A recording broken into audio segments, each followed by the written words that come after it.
In this video, I will show you how to delete a Spotify playlist on iPhone. Whether you are cleaning up your music library or starting fresh, this tutorial will make it easy to manage and delete unwanted playlist on Spotify app. First open Spotify app on your iPhone. Now tap your library on the bottom bar. Find the playlist that you want to delete and open it.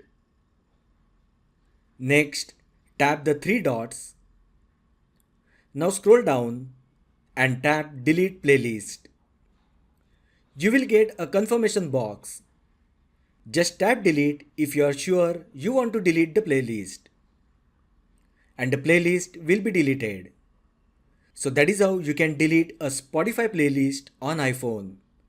If you find the video helpful, then like the video, share with your friends and subscribe to my channel. Thanks for watching and I will see you in the next video.